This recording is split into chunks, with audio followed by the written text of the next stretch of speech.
Coming up on the Stifel Snow Show, we're bringing you some of the biggest and brightest stars in snow sports. There's no question about it. Alpine skier Lauren Macuga is moving on up to the B side. And she's the OG. It's more than all downhill for Lindsey Vonn. And no surprise here, things are looking up. And what's this? A whiteout. He's in a league of his own, the one and only Shawn White, still flying high. And he's got us all on red alert.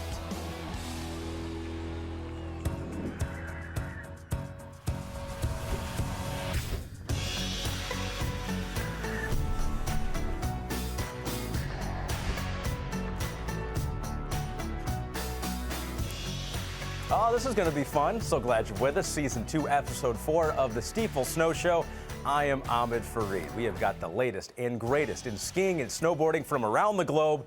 Yes, the White Circus is serving up extra on this majestic World Cup slopes, and it appears more than one athlete is in the running for ringmaster. Let's have a look at where members of the U.S. ski and snowboard team have been. We got a double take on men's alpine in Italy and Switzerland, Madonna di Campiglio and Adelboden. Then we'll head to the birthplace of alpine winter sports, St. Moritz, starring Paralympian there, and behold the famed Austrian Alps from St. Anton to Flachau, the sound and sights of women's alpine. We begin in Switzerland, St. Anton. You remember 2007, Lindsey Vonn was electric with back-to-back victories in the downhill and super combined.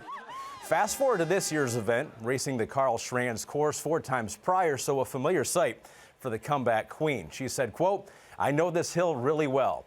Now, she also knows what else is happening much closer to home. The wildfires in Los Angeles prompting Vonn on social media to say, quote, "Sending my love and prayers to everyone in LA.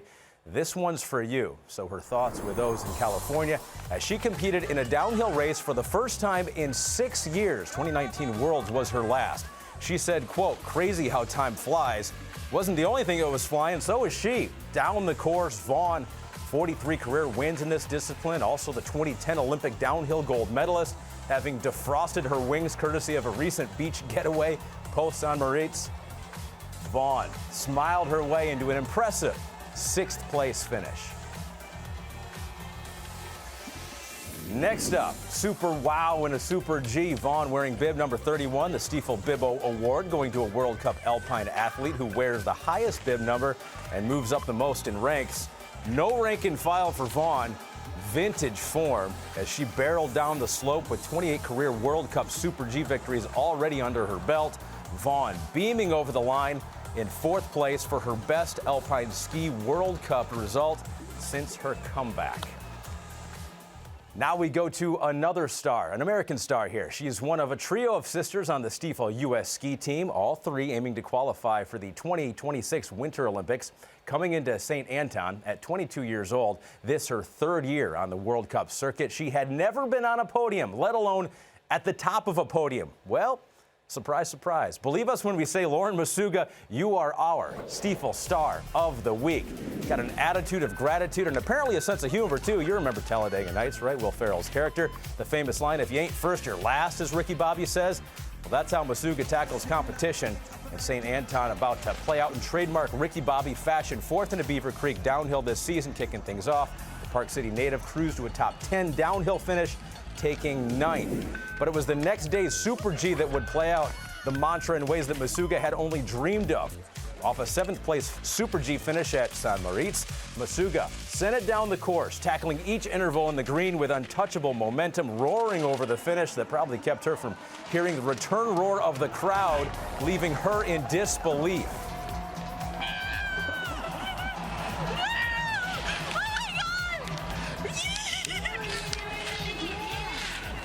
Macuga for the win. How about that? Her first ever World Cup, without question, a moment to remember. Now, Macuga, also the youngest American to win a World Cup speed race since Lindsey Vonn in 2007. Vonn right there for the hug, the praise for Macuga's big win.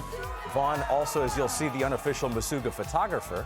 The rest of the podium there as well. Austria's Stephanie Wiener in 2nd. Italian powerhouse Federica Brignone in 3rd. And proving that there is no I in team, the women celebrating together, hoisting their friend upon their shoulders. Last time an American woman won any race that wasn't Schifrin or Vaughn, you got to go back to 2013. How about that?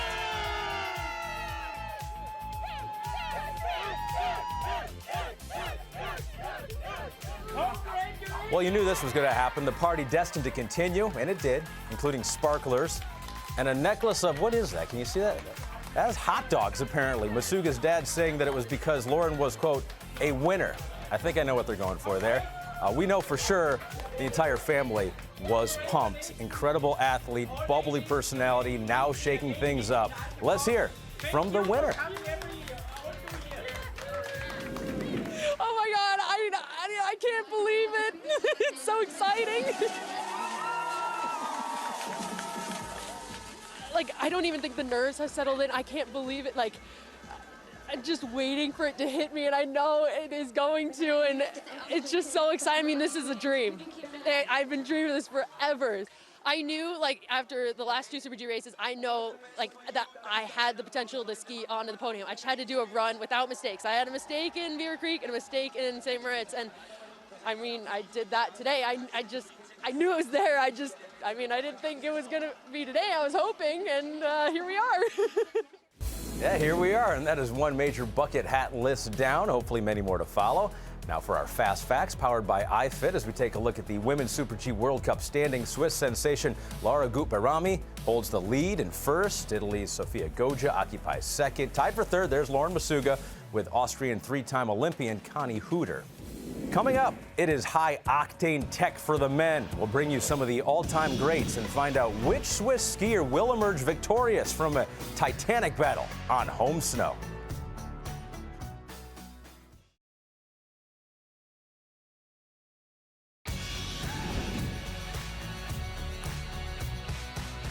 We continue with the Stifel Snow Show, now to Adelboden, Switzerland. Beijing Olympian River Radames learned to ski on the slopes of Vail alongside his parents, who are coaches.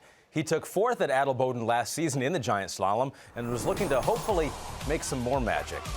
The Edwards, Colorado native tackled his second run of the day, showing determination from the top down, calling the last pitch challenging. Radames crossed the finish line, settling into 10th place, this being the 9th top 10 of his career. And as for the hometown crowd, they were making a ton of noise for Switzerland's Marco Odermatt. He launched from the gate looking for his 4th straight giant slalom victory in Adelboden. The reigning Olympic gold medalist powered through in dominating fashion, ending in a thunderous yell. Still, he'd call the competition tough as he battled against his teammate and friend, Loic Maillard. Maillard was chasing his first World Cup victory on what is largely considered one of the most difficult giant slalom courses in the world, putting up a serious challenge to a Swiss competitor. The 2-time Olympian would ultimately be denied. Odermatt shining once again on home snow in first, equaling Dutch legend Marcel Hirscher with 4 giant slalom victories on the slope. Only Swede Ingemar Stenmark, with 5 wins, leads in the history books. Electrifying response in support of their hometown hero. Swiss success thus far sweeter in front of the home crowd. Odermatt with 7 podiums, 5 wins this season alone, savoring the collective energy, saying, Loic did an amazing race as well. 2 Swiss on the podium. It could not be better. Ben Ritchie from Waitsfield, Vermont, tackled a classic night event in Italy. Madonna de Campiglio knifing his way into a career-best 8th place finish in men's slalom. Ritchie posting on social, quote, fought hard under the lights last night, 8th place, and a step closer to where I want to be. The journey continues. Now to Flachau, Austria. A quick jump back to the women, and again under the lights at a classic night slalom. 2022 Beijing Olympian Paula Moltzen set a strong pace through all sections of the course. The Prior Lake, Minnesota native finishing in 6th, saying, quote, it feels really good to do this at night with my family here. I obviously still have a lot to go, but we're getting closer to where I want to be. Mom, Dad, more there as a cheering section for sure. Paralympics and especially para-alpine fans take notice. The beauty and majesty of San Moritz served as the perfect backdrop for the men and women in giant slalom. In the sitting classification on the men's side, Andrew Kirka, and on the women's side, Sailor O'Brien were the ones to watch. Now, last week, we told you of some pretty rad downhill results in Santa Caterina, Italy from both Kirka and O'Brien. This week, the two turned down the gas once again. Speed specialist Kirka took the third spot on the podium with a nod to his high-tech equipment, saying, quote, gradually getting back in the groove with my Team Toyota Sit ski. On the women's side, Sailor O'Brien also took third, saying, quote, I've had some sick days racing GS, gained so much confidence and pushed some violent elegance. That is a turn of phrase right there for sure. All right, three-time Paralympic gold medalist Brenna Huckaby was first introduced to para snowboarding in 2013 after losing her right leg to cancer at the age of 14. She's a leading voice in disability advocacy and a highly successful athlete. Huckaby won gold and bronze at the 2022 Winter Games in Beijing. She continues to champion increased disability representation and inclusion throughout society. A mom of two young daughters, Huckaby uses her platform to speak openly about parenting, overcoming cancer, mental health, and body positivity. Brenna Huckaby's such a fantastic story. I mean, she grew up doing gymnastics. I discovered para snowboarding when I went on a rehabilitation ski trip with my hospital. They actually were not going to allow me to snowboard because it was too risky for an above-the-knee amputee, but I advocated for myself and I was like, well, I'm not going if I can't snowboard, and I immediately fell in love. And it will be Brenna Huckaby sending it to the tune of a gold medal. My first Paralympic gold means so much to me because when I crossed the finish line, I got to hug my daughter and my husband. But my third Paralympic gold holds the same amount of significance because it showed me that I'm able to love myself, love who I am. Brenna Huckaby wins Paralympic gold in Beijing. After I lost my leg when I was 14, I didn't love my body. I also just didn't love myself, to be completely honest. And as I got older and started to put myself out there a little more, I realized that I was healing not only for my current older self, but also for my younger self. Losing my leg opened me up to just new horizons of what I could do and accomplish. And what's amazing with that is I got to bring up a community to be showcased as visible and sexy and enough. It took a long time to be okay in my amputee body, and now I get to watch young girls who go through that type of transition, but it's so much faster because of the representation, and that's why I will never be quiet. All right, stay with us. He is one of the most recognizable and accomplished athletes in the world. You cannot miss legendary snowboarder Shawn White. He joins us after the break on the Stifel Snow Show.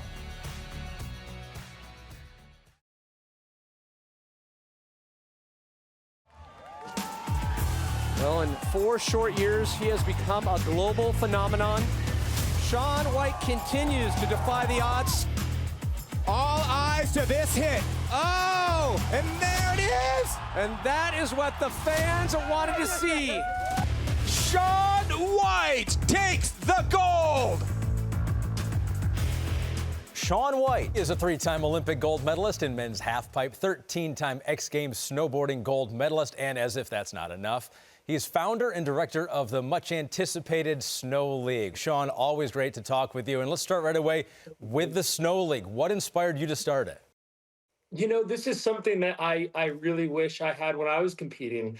It's just a common thread that's going to carry through the sport, where you can check in on your athletes, your favorite athletes, how they're doing in the rankings, and follow their careers just like any other traditional sport. So I'm really trying to bring the whole community together in one common place and take the best riders in the world, put them at the best resorts with the best facilities, and give them the highest prize money that we've ever had in the sport. So I'm really trying to build this community, and it's so exciting for me because I'm calling these athletes that I used to compete with for so many years, and I'm like, hey, look, I've lived the life that you're living currently for the past 20 plus years. Like, let me help. Let me be that common thread that helps connect everybody together. So it's been really, really fun. Well, you've mentioned it, Shawn. It's a stacked roster here. You brought in a stacked lineup of athletes to compete on this tour. What are you most excited to see from this group of competitors? Yeah, no, it's incredible. I mean, look, like I've tried to get in there and break the mold. Everything from what the athletes are wearing to how they're competing. I've actually changed the format of the competition. So traditionally you get about 20 people, you do 3 runs, and then you pick a winner, which if you're viewing at home and you've never watched the sport before, it's very confusing. Well, what happened to the last 2 runs? What this rider? Okay. So we've changed it to more of a head-to-head format, which is more found in traditional sports where you can understand, okay, this person versus this other rider, and let me see each go, and they get a point for that run. And the rider drops in and they choose which wall they want to drop in on. And then for their second run, they're forced to use the other wall, which naturally changes up the order of tricks that you can do, makes people ride in a natural way. It's going to make it really exciting for the competitors as well as everyone at home watching. And I think it's going to add a little something to the sport and the way it's seen on television. So it's exciting. Now, there has not been a Winter Olympics without Shawn White in almost a quarter of a century. What will it be like to experience the Olympics as an outside observer this time? I don't know. It's a great question. I've honestly been kind of rolling it around in my head what it's going to be like. I'm sure I'll be, how do I say it? Probably sad in some ways. It's not something where I'm like, oh, cool, here's the big party and I'm not in it. I know I'll be there in person and I'll be rooting on our athletes and supporting. And I think that will, I'm sure, check some of the boxes of things that I'm feeling inside, but I'm sure it'll be a very surreal moment. And for better or worse, I'm looking forward to it. And I know that, I had my time and I had an amazing run, and I'll be cheering on some of our, oldies but goodies. Obviously, Lindsey Vonn coming back, making us all look like amateurs here. Did I retire too soon? Lindsey's out there. So yeah, I don't know. I think it's going to be an amazing thing, but I'm definitely a little bit, nervous of that feeling. We'll have to cross that bridge when I get to it. But yeah. For sure, you won't know until you get there. But to that point with Lindsey Vonn, do you feel like it's a year away? That itch is always going to be there, isn't it? I talk to friends of mine that are athletes, and I'm like, does it ever go away? And they're like, well, you're watching. I'm like, do you watch TV and think I could have made that catch, or I would have made that shot, that basket, And they're like, oh yeah, it never goes away. It's always that interesting sort of, give and take and twist and pulling that happens inside of you of what you are used to doing and what your heart's really telling you. So I don't know. I'm thrilled at the position I'm in, and I've been digging my heels in for all the other athletes and trying to create this league. And I shouldn't say trying. We are creating this league. March 7th and 8th in Aspen, our athletes will be up there doing their thing. And I'm so excited for the future of winter sports. So in a small way, I still feel like a huge part of this, whether I'm on the board competing or taking a little behind the scenes action and building it for the rest of the team and the crowd. So all these athletes, these riders. So yeah, it's good. I got one more for you, Shawn, before we let you go. Okay. And I know the Snow League has kept you busy for sure. What else have you been up to since retirement? Man, I've been doing a lot of the checking the bucket list off, a lot of traveling, a lot of fun events and things I've been able to attend, because normally I'm just so busy training. I always say no to things. People laugh that I've become Yes Man, Jim Carrey's movie, where you're like, oh, hey, we're doing this heliboarding trip in Canada. You want to be there? Like, yeah, yes, I'm there. Hey, we got a boat going to Antarctica. You want to be? Yes, I do. I want to do that. So I've been doing a lot of that. And then I got engaged, which is so amazing. Beautiful, beautiful person in my life, Nina. That's just been such a special sort of next chapter in my life. Somebody so important to me and that builds me up in the right way and supports me, and I could support her. And I remember telling her before the Olympics, it's like, hey, I just need to get through this, and then we can really focus on us. And now we're focusing on us. So it's been great. But yeah, big moves. Right? Got a league, engaged. I mean, things are happening.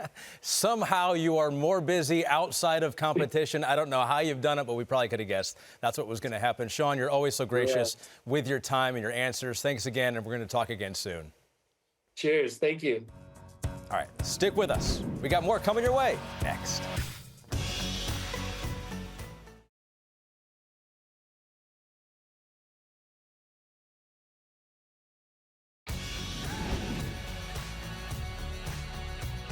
A native New Yorker, he's part of the U.S.'s gold medal winning aerials team at the 2022 Olympics. This weekend, we'll see him in a spectacular display of skill and daring at Lake Placid. Will he be more excited about that or another power team also ready to take on the competition at home? Which persona comes first? Buffalo Bills superfan or gravity-defying multi-medalist aerials athlete? Chris Lillis is our Stifel Spotlight. It's funny. I've met a lot of athletes, throughout my career, like Tony Hawk, Shawn White, guys I really, really admire. I never really felt the need to fan out, but I'm a die-hard Bills fan, have been since I was a little kid. At Bills training camp, I used the gold medal to sneak past people, and I kind of thought I'd be able to handle it better, but when I met Josh Allen, I was completely fanning out. I was like a little kid. I was, smiling ear to ear. He got to put it on. I had my younger brother Mason with me, and he was able to share the moment. So really cool when you get to, use one part of your life, very proud of being an Olympic skier, but use that to meet a Buffalo Bills quarterback, especially when they're good. It was quite a bit of fun. It really is an underrated benefit of winning a gold medal. You no longer need a ticket. It is your ticket. All right, Sam Morse is raising the next generation at Sugarloaf Mountain in Maine. He recently posted on social media that he got to go home between stops in Bormio and Wengen. He spent a few days skiing with his brother Ben and niece Addie. Now, Sam got similar encouragement from his dad back in the day. As you can see, a flashback of little Sam with his father in the bunny slope days where it all began.